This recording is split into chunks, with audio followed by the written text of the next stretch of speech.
see how many people hop in. But I am so excited because we have big announcements today, lots of great things that we're working on all across the state as a community who cares about school funding. And so if you could just hit that got it button for us, we record each Advocates Network meeting and post it on our website at greateducation.org.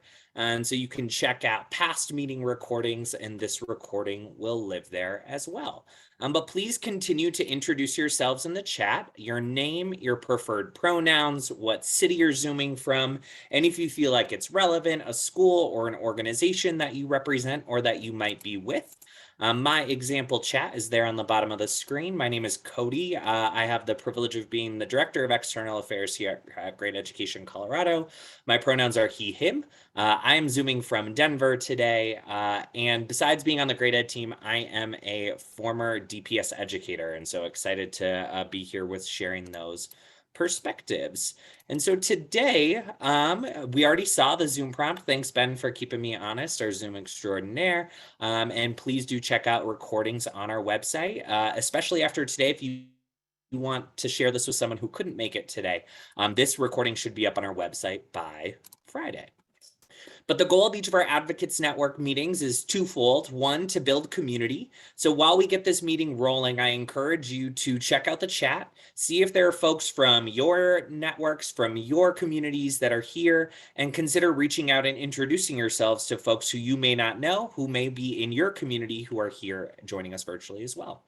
And we have lots of opportunities for action. And so I'm going to try to get through as much of today as fast as possible, some of the information that we want to share, so we can do some great work together, rolling up our sleeves and actually taking some action before we log off this call today. The next Advocates Network meeting is on April 12th. And one of the things that I'm going to do is add the registration link for that meeting into the chat. So that'll be there for you at some point throughout this meeting. We ask you to register each month so that we can make sure that this is a protected space. You'll get that Zoom link delivered to your email. And so please check out the April registration that I am dropping here in the chat. All right, so we'll take some time. We're going to do some breakouts like we usually do. We'll have an opportunity to share some updates about our current ballot measure and then some opportunities to take action today. While we're working through that agenda, I want to ask folks to commit to a few community commitments as we share this virtual space together today. Move up, move back. Give opportunities for others to share, but also make sure that you are sharing and participating to the best of your ability as well. Want to create a great learning space for us. And so we'll share some knowledge that we hope to impart with y'all, but want to learn from you as well. No one knows everything, but together we can learn a lot. And so let's make this a learning space for all today. We also all really care deeply about this issue. So presuming positive intent, we're here to see meaningful improvement in how we fund our students and our educators' experiences. But we all have different lived experiences and might impact folks in ways that we don't intend. So please just be conscious of how you're receiving feedback today from other participants. And then also, I want to share just really important for us at Great Ed to acknowledge that the work that we do needs to be about inclusivity and making sure that we are honoring and respecting folks from all different walks of life.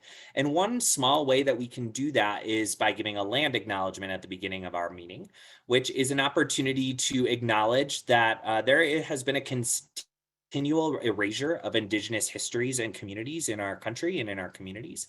And we want to resist that erasure. And so I want to acknowledge that the land that I reside on and that I'm calling in from today, Denver, is the traditional territory of the Ute, Cheyenne, and Arapaho peoples. And we have over 48 contemporary tribal nations that are historically tied to our state statewide. And so we want to make sure that in our advocacy for more adequate and equitably funded schools, part of that is our hope that we can honor the past, current, and future contributions of all of our students and families, including our Indigenous students and families. And so if you're ever interested in looking at where your what Indigenous communities call the place that you call home as their historical home, feel free to check out native-land.ca. Really great interactive map. So I'm going to switch it up just a teeny bit tonight. And before we hop into our breakout rooms, I want to share kind of a vision that we want to ground our work in for tonight and for the rest of the time that we talk about this ballot measure. Because advocacy for school funding isn't about funding in and of itself, but the bigger vision that we're working towards for our students and our educators. And so I want to ask folks to think about, when I'm sharing over the next couple of minutes, is there something that really resonates with you and why? And is there something that feels missing and why? And so these are going to be your two questions that you'll talk with folks in your breakout room. And so please just be thinking about these two key questions as I hop in. So grounding our advocacy for school funding, it really starts with a vision of wanting to make sure that no matter where our students live, how they learn, the color of their skin, or the language that they speak at home, all Coloradans want our students prepared to graduate, ready to lead our best lives. And this is where we see a connection to our advocacy around school funding. In order to reach this vision, we want to fund that 21st century education that supports the whole student. This is about making sure that our students have access to opportunities that are about the whole child, whether that's arts, electives, career and technical programs, more opportunities to engage with science, technology, engineering, thinking about our students as whole leaders, right? Their well-being, their social emotional health, how they show up as members of our civic fabric in our communities. And so this is really what we're driving towards. Our schools do so much more than just teaching and learning. And one of the things that we've seen is that we need to make sure that our schools come out of the pandemic ready to thrive and not just survive. The pandemic has laid bare the vital role that schools play in our communities and our local economies. And we've watched our educators respond to the needs of our students and families really as those frontline workers in our education system. We need our educators to know that we see them, we support them, and that help is on the way. Because our economy is rebounding with the strength that we need to finally pay off the debt that we owe our students and educators. And later today, I'll make sure that folks are reminded about this decades-long debt that we've been accruing as a state that's nearing $10 billion to our students and to our educators. And while our schools are currently on life support with some federal funding that is meant to try to address the COVID pandemic, that money disappears in 2 short years in the 23-24 school year. And so as voters, we want to ask ourselves this really important question: when our economy is doing well, shouldn't our students and educators also be doing well? Because our schools also play a vital role in stimulating our local and state economies, and that was also made very apparent by the pandemic. We need an education system that prepares a talented workforce and that provides students a safe and welcoming place to be so that our economies can thrive locally, nationally, and abroad. And I'm glad to say that voters in our state agree. When we've asked voters whether or not schools should be increased for funding, 60% of voters believe that we don't fund our schools enough and that we should increase school funding. And when we talk about the ability to do this without raising taxes, that support grows to 65%. And so we'll talk about how we can take action on that today. So I'm going to ask you to hop into a breakout room with folks who are on this call and discuss these two questions. What resonates with you and why? What feels missing and why? So what resonates with you and why? What feels missing and why? Great. You should see a prompt on your screen to enter into a breakout room. Hope you'll join that invitation and chat with folks. And please do introduce yourselves as you hop in.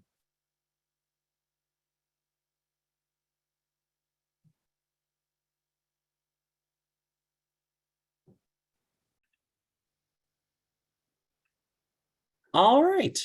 So today I asked folks to hop in and I'm going to share the two questions.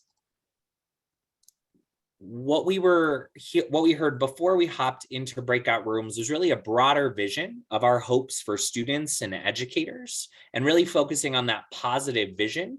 And so before we have folks hop in and start discussing, what I'm going to ask you to do for the next 60 seconds or so is open up the chat, that little chat window on the bottom of your screen.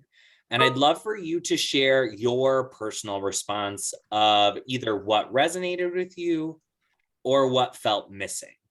I would love to get some of that feedback from the whole group, and I'll be saving the chat and reading it later. And so if you could please enter your response to one of these two questions into the chat. I'm going to use my teacher wait time to give us 60 seconds to really hold that while folks have the time to enter your response into the chat. What resonated with you? What felt missing? Cody, are you talking about like of the original statement, what resonated with? Yep, of those statements that I shared, those vision statements that I shared, which of the what potentially resonated with you from that, or what felt missing from what I shared? Great clarifying question. Thanks, Martha. Great. I'm going to start scanning through. I'm going to give folks we'll do another 60 seconds so that if anybody else had that clarifying question, you still have time in the chat.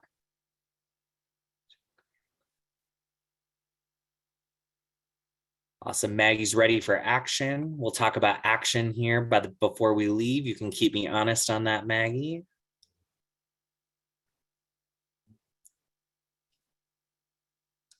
Seen lots about our teachers, supporting the whole child.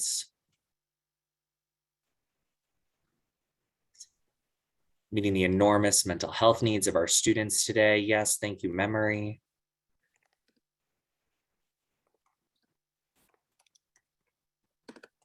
Yes, absolutely, Ed. I'm seeing right there's kind of this constant attack on public education. How do we make sure that we are standing as public ed advocates? Great, wonderful. In the spirit of move up, move back, I'm going to ask for two folks to share a little bit about your breakout. And I'm going to ask for folks who haven't shared before, potentially in a past meeting. So I'm going to call folks into the space and ask for someone to share maybe what resonated with you from your group or something you want to report out from your small group, and asking for folks who might want to share who have not shared in the past.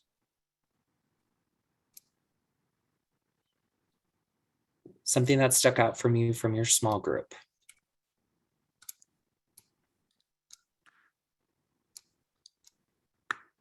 And feel free to just come off mute.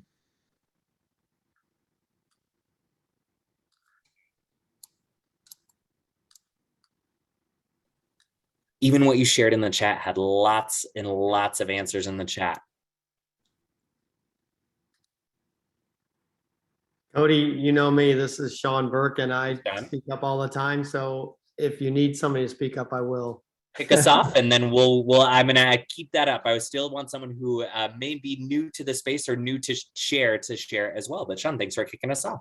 All right, I'll kick us off and then hopefully inspire others. So I'm going to share from the group. So what resonated with you? Here are some of the responses. Come out of the pandemic thriving, not surviving. Equity, lack of support in certain schools, and COVID brought issues to the surface even more, so magnified issues. What felt missing? Equity, more equitable resources, addressing mental health needs. There's many children that need help, and meeting students where they are and acknowledging that. Great, thank you. You're welcome. Any others? I will go. This is my first meeting, and I feel like I need to speak because I did not speak really in our, so I can mention some of the things our group talked about. Basically just that this is still a fight that we're fighting, that we have to think really long term about the funding overall. I know that there was mention about support staff being included in this and how critical that is. I am just learning about this tactic and initiative, but I think I come from more of like a broader economic space. And when I was kind of thinking about the slides that you had up and some of those graphics. I think really education is the foundation of, right, someone's life trajectory, and also thinking about long term, like what that will do to our workforce and our economy, how it's good for our economy to invest in education. So I was thinking about it from kind of that perspective. Great. Awesome. And thank you for being here for your first time, for also hopping in and sharing. Appreciate that.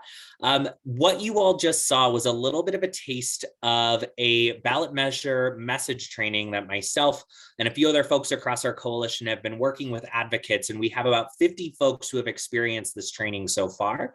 And so what I want to do for part of our advocates network today is kind of give you a tour through what some of our advocates have already seen, answer your questions about this ballot measure. And by the time we get to our last 15 minutes, I want us to be thinking about ways that we can already start to take action based off of where this ballot measure currently is in the ballot qualification process. So what you heard was really the start to how are we building a vision that is about our work statewide, but also I want you to think about the vision and how you would share about this in your school, in your local community, because the issue of inadequate and equitable school funding doesn't show up the same in all of our schools, even though there are some common themes that we're working on.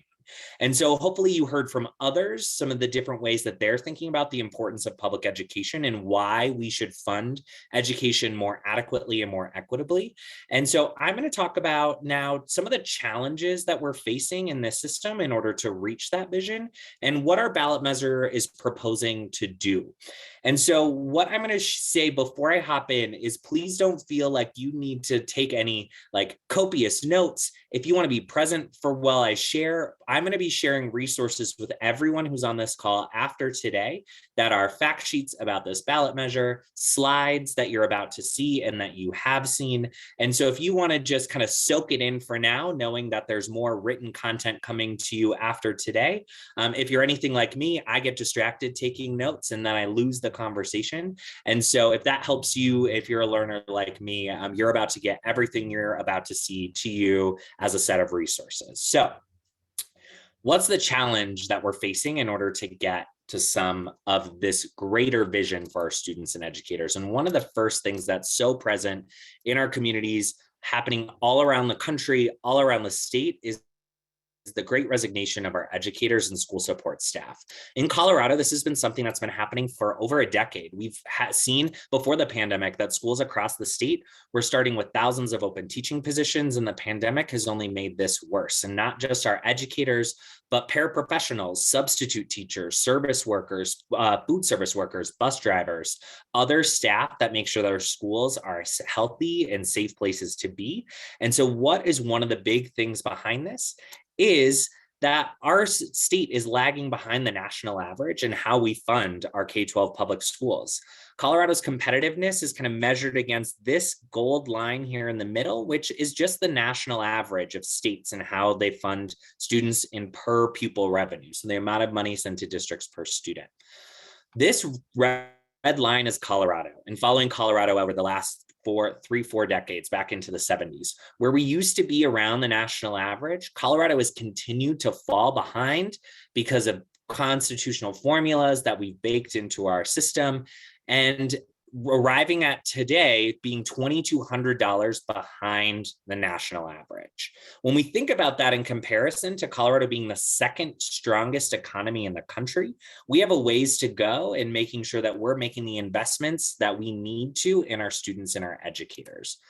But in our formula, we have something called the budget stabilization factor, or the BS factor, which we call the borrowing from students factor. Since the 2008 Great Recession, Colorado has used school funding to balance the budget, where we've borrowed nearly $10 billion in total from K-12 education. And that is a debt that I believe that we need to begin paying back, and that we have a moral obligation to address. This year's graduating seniors have never experienced an education without the BS factor. They were kindergartners when this began. So that means this year's graduating seniors are a generation of Colorado students who have, again, never experienced an education without the BS factor, and each graduating class will be the same if we don't act. But that's a big number, right? Billion. It's hard to think with that many zeros. And so I'll just bring this down to a student level. And on average, this year, the BS factor is about $600 per student, just this year. Money that's missing from the formula. So I want you to think about a school in your district real quick. Start to imagine, maybe it's a school, maybe it's your student school or the school that you work at.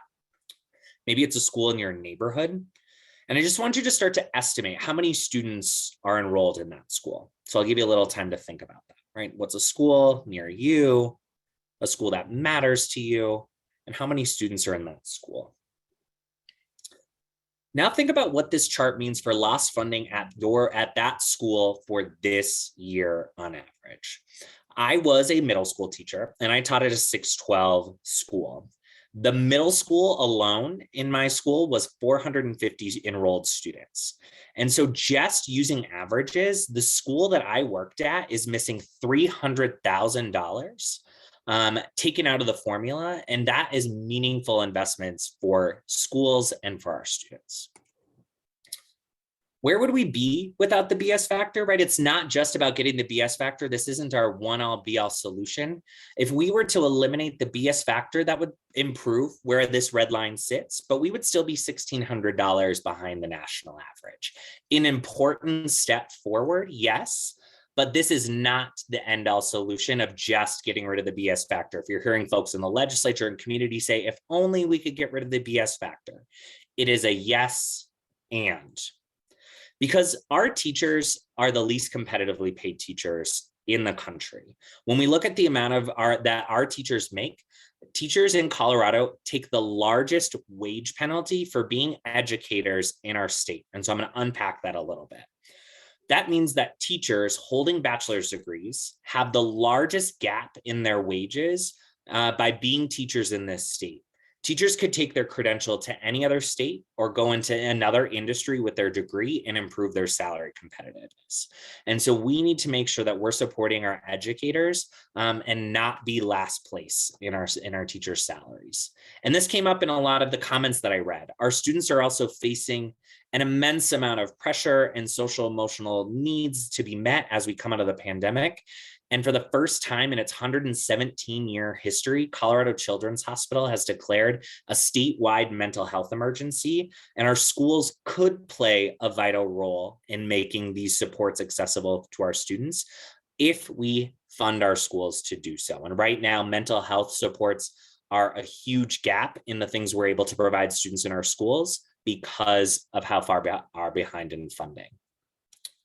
And so before I open it up for Q&A, TABOR always presents as a challenge for us. But in this case, there's one unique opportunity happening in our economy that we want to take advantage of in our ballot measure that both poses itself as a challenge and as we start to think about this opportunity that over the next 3 years, we have about $5.5 billion that's currently locked away in an artificial surplus that's created by a calculation in TABOR. And that means that over the next 3 years, we're trying to unlock these dollars to be able to spend on K-12 education, not some of it, or not all of it, just some of it. And so this is possible without raising taxes. We believe that if our economy is thriving, that we should see our students and educators thrive, and we don't need to choose between our students and our families. We can support both, all without raising taxes. And so before I talk about that ballot measure, I'm going to pause here and see if there are any questions I can help to answer before I hop into the ballot measure.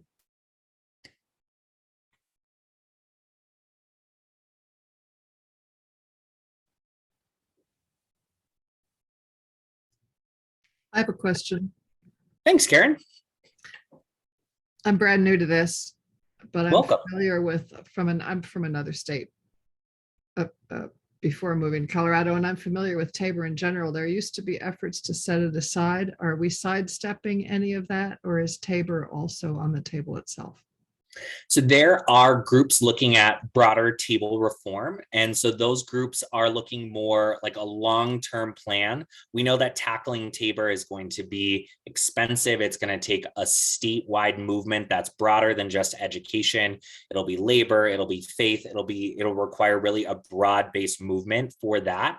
And so I'm happy to connect folks on kind of that broader work of looking at how do we address the bigger fiscal like situation of our state, TABOR being that big issue that's preventing our communities from really being able to thrive in a lot of ways. It's not just education, it's transportation, it's healthcare, it's climate reform, it's all of these things that we could do for our communities if we tackle TABOR, and that's going to be a broad-based movement. And so eyes are looking more on 2024 in that sense. So one of the things we have to argue very strongly is that the human beings who are in schools age every year, and this can't wait for a larger solution to TABOR. Yep. Okay. Absolutely. We kind of two big things that we think why our students and educators can't wait for that piece. One, federal relief dollars disappear before 2024. The money that our schools have now that's supposed to be addressing the COVID pandemic will be done before 2024. And so how school districts spend that money now is impacted on whether they know there's going to be money to replace that in the future. And so we want to provide that kind of long-term continuity for our schools. But also the educator crisis is right in our face, right? And we see not just a mass exodus of teachers like throughout this year and into this school year, but we're even more concerned for in the future over the next couple of years, what will happen to the teaching and school support professional kind of landscape. And so those are two reasons why we believe that this is an opportunity to access our current economy. And if we have to live with TABOR as it is now, how do we make the most of it for our students and educators who just can't wait for that support? Great question. So as we hop in then, there will be more Q&A. If you walk away from nothing else from tonight, except for one thing, it's what you see on your screen. So again, I'm going to say that again. If you walk away with nothing else tonight and just one nugget, it's planted for you tonight. The big idea is that without raising taxes, we can put over $800 million into our P-12 public schools. I'm going to tour us through how does this policy work? What are the politics? What does this mean? But again, I don't want us to lose sight of that vision and why are we doing this? Who are the people that we're advocating for? And so I'm going to help give you the answer of how can we help students and educators, but I don't want us to get lost in those fiscal weeds. So that big idea is without raising taxes, we can put over $800 million into our P-12 public schools. So what does this sound like in more legalese ballot language? We're asking voters to prioritize P-12 education by directing 1/3% of taxable income to something called the State Education Fund for the purpose of increasing public education funding without raising taxes. So I'm going to unpack this a little bit. First, yes, you're seeing it right. We're bolding it. It's in italics. This is not about raising taxes at this point. We have that economic recovery trapped in the surplus currently that we're hoping to unlock a portion of it for education. So this is all with taxes that we are already currently collecting and already collect under our current law. Second, there's something that's really important to know about this thing called the State Education Fund. The State Education Fund is not subject to the TABOR surplus. And so by putting money into this fund, we can protect it from TABOR and it will be spent on K-12 education. The State Education Fund has a list of purposes that it's required to be used on, and they are for the purposes of funding our K-12 public schools. And so we would be adding 1/3% into this fund that already exists, which protects it from TABOR for the purposes of K-12 education. So let's get a little bit deeper into the weeds. Again, that big idea without raising taxes, $800 million for K-12 public schools. These are ongoing dollars. This is looking at taxable income year over year. So this would happen every year moving forward after it passes.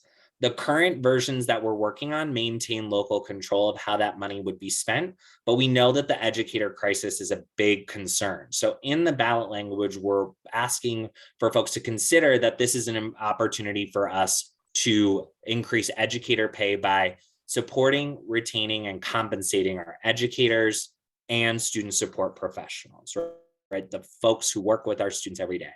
Let's make sure we're supporting, retaining, and compensating those folks. The current mechanism at right now nets about $800 million.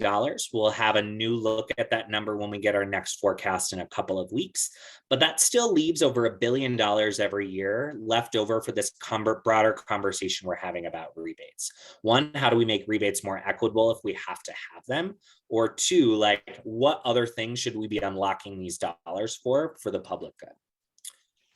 The politics of an issue like this are different than past ballot measure campaigns that our coalition and our organization have been involved in the past. This is a statutory measure, not a constitutional measure. We are not raising new taxes. We are asking to direct current revenues. So this means, biggest thing, it will not be in big, bold shouting letters, shall taxes be increased by. This is not a new tax. It will not be in bold shouting letters on people's ballots. The second is because this is a statutory measure, it is only needing to pass at the ballot by 50% plus one vote, right? A simple majority at the ballot. So that means that we don't have to hit 55% like we have tried to in the past, that we just need to get just above that 50% mark. The reason that this is still a ballot measure and not something that we can pass through the legislature is because this essentially removes money from TABOR calculations, which is something that we believe needs to be approved by voters. And I shared a little bit about polling, and we've had an opportunity. We polled on this in November. Polling was 60% of voters feel that funding for K-12 education should be increased. When we showed them this ballot concept and some sample language, that grew to 65% of voters supporting this idea, saying that it's possible for us to do that without raising taxes. And two key issues rose to the top, which you will see living in our current ballot measures. The first is that these are voter protected funds, that the legislature would be accountable to spending those on K-12 education, not doing fancy accounting and moving this money somewhere else. The other thing that rose to the top was the educator crisis, an acknowledgement that our teachers and educators need to be paid more equitably and fairly than they are now. So I'll pause here. And again, any questions about what you just shared or what you just heard, what I just shared, excuse me. May I ask who's in the coalition besides Great Education Colorado? Yeah, absolutely. There are about 20 different groups in the Great Schools Thriving Communities Coalition. And so I won't list them all off, but they are listed on the Great Schools Thriving Communities website. But it's folks that span the education space, practitioner groups, both statewide and local groups. We have education advocacy and policy organizations that advocate for students and families more through the lens of child and family welfare and health and support. So broad-based coalition of folks who are both kind of in the practitioner space, in the policy and advocacy space, and in the service provision space. Thank you. Yeah, thanks, Peggy. I'm curious with the situation going on in the world right now. I believe I read this in the paper yesterday, that there is a concern that the economy may not continue to grow in Colorado as it has been projected to grow. Has that factor been considered yet as far as TABOR surplus, potential reduction in TABOR surplus, assuming what's happening in the world goes on long term? We will get a much better picture of that in the March forecast, and we'll be able to look and see like whether or not folks, the legislature does a quarterly forecast, and so does the governor's office, the office of, I shouldn't try to say acronyms on the spot because I just was about to say it wrong, but the governor's office and the legislature will both be doing projections over the next couple of weeks. And that's a big public push. And so we'll be able to see how economists are taking that into account, or a variety of other factors in our state and national economy. And really how that impacts inflation is the biggest thing that we need to pay attention to. And so we'll send that update out once we get those forecasts. But we are keeping an eye on many moving pieces about our economy to make sure that we understand how that impacts our measure. So Cody. Yeah, go ahead, Louisa. And then I see Tim. Okay.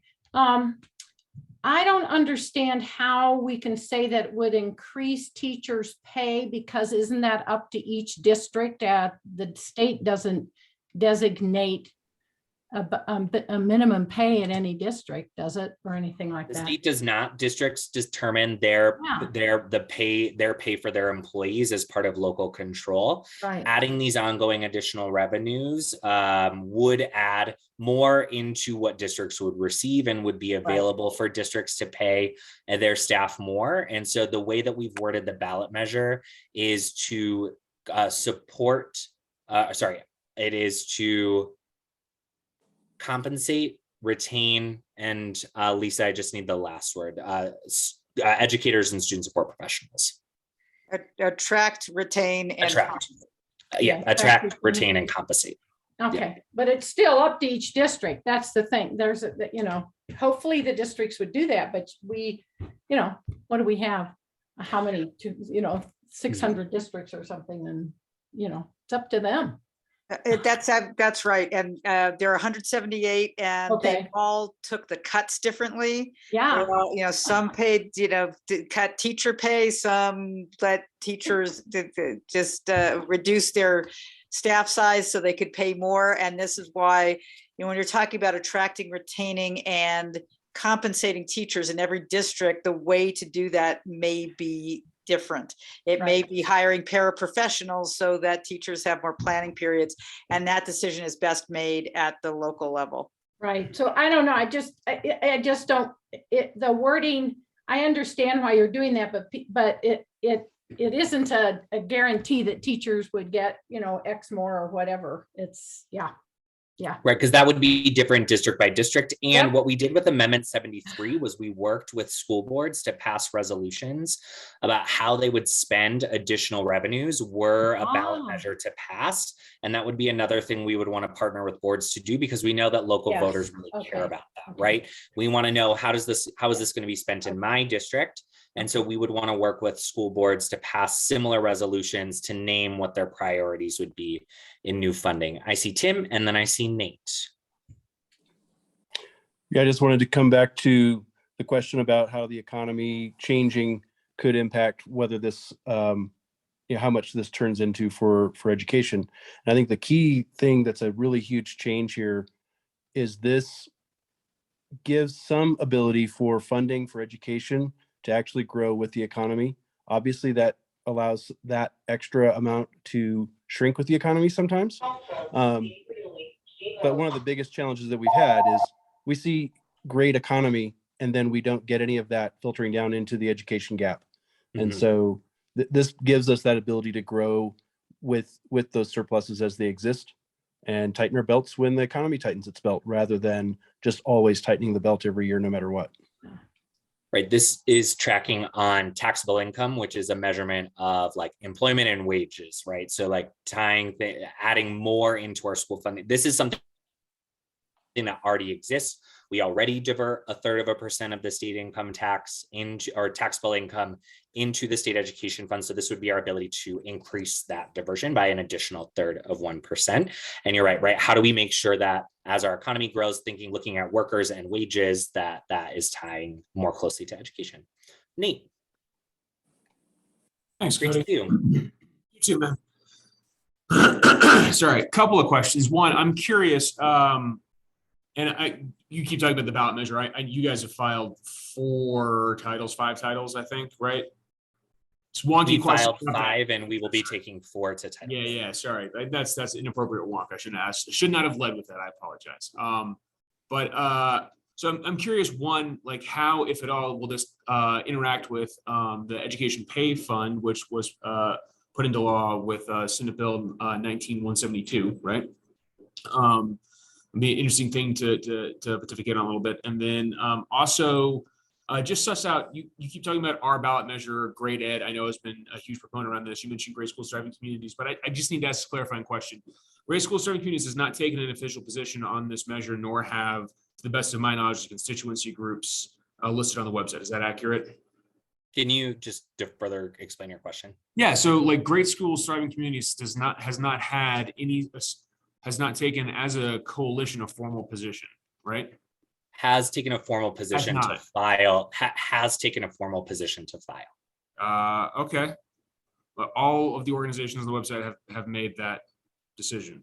Yeah, let's talk offline about like the filing decision versus the go, no go decision. That's a great transition into where we're at in the process. But in terms of being able to share like where we're at in terms, like we have to file and then we are filing. Then after filing, we will move into whether or not to Yeah, begin we decision can talk some gathering. more. I guess we won't get into disagreements here. But the last question is, and you addressed this last time, but I want to come back to it again. Like, this does not address in any way the legislature's ability to increase the BS factor over time, correct?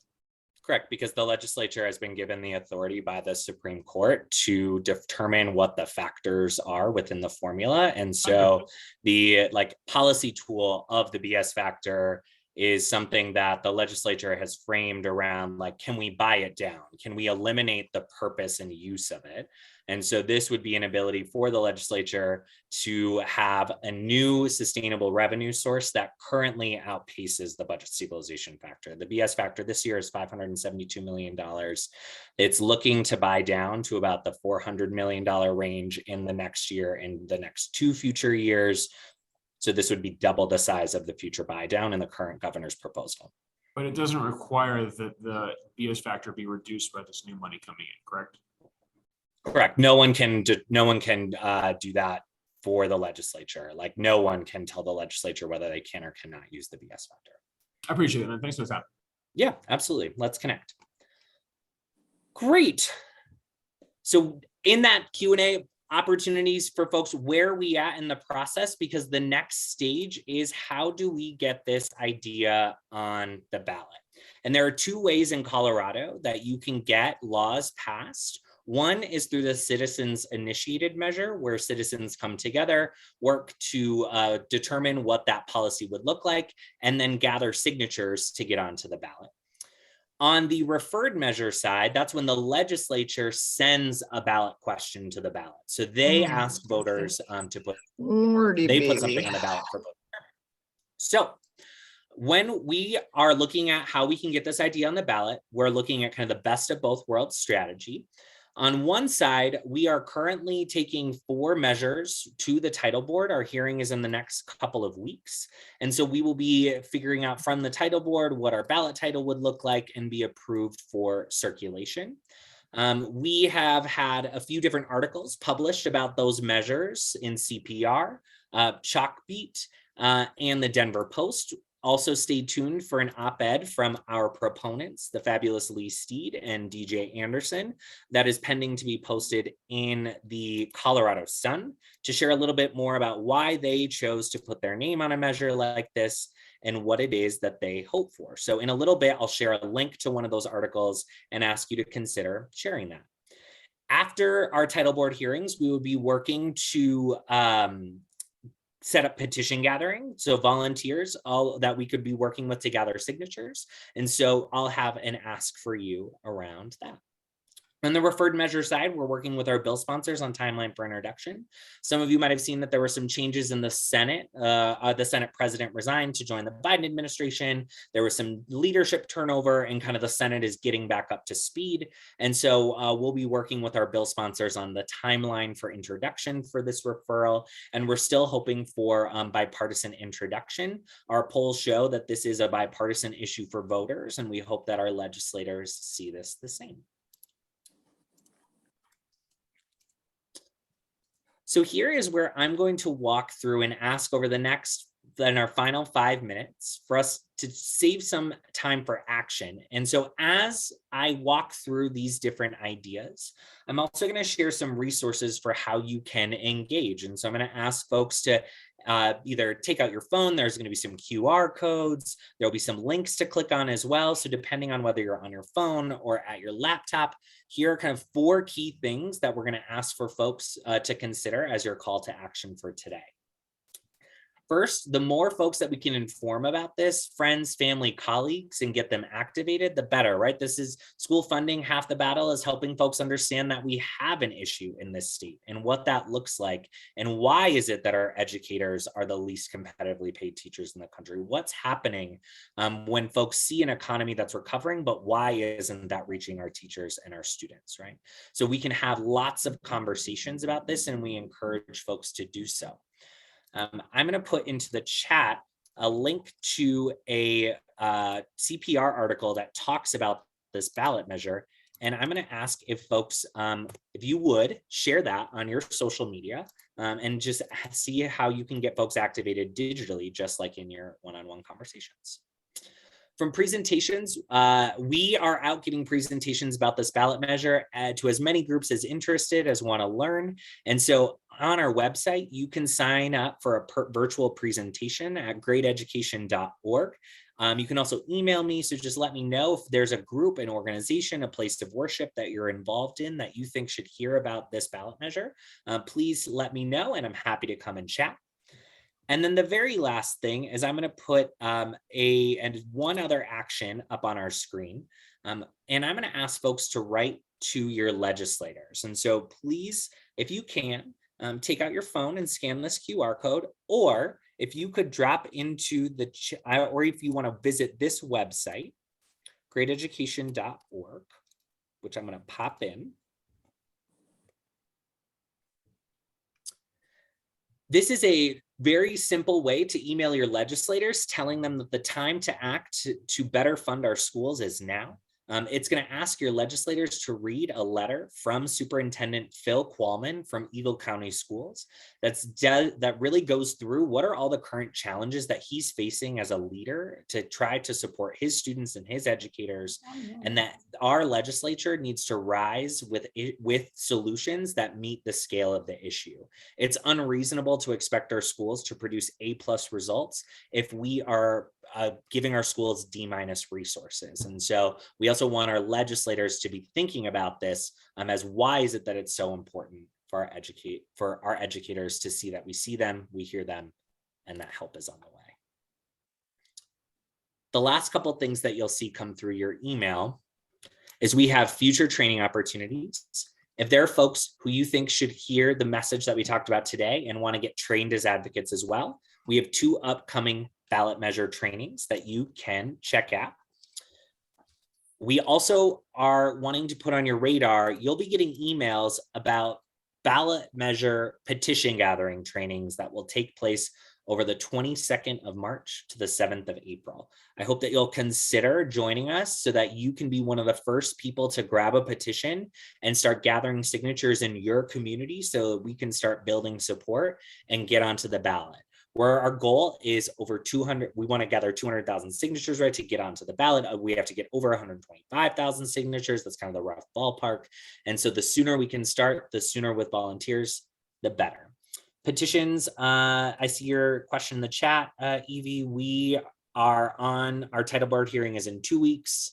And so that'll give us about 2 to 3 weeks afterwards, depending on whether we're challenged, whether we need to do any rehearings. So our goal is early April to have petitions. So our trainings are getting us ready for that early April. So I'm going to put just that last link in the chat, training opportunities. You'll see this come through your email as well for Advocates Network.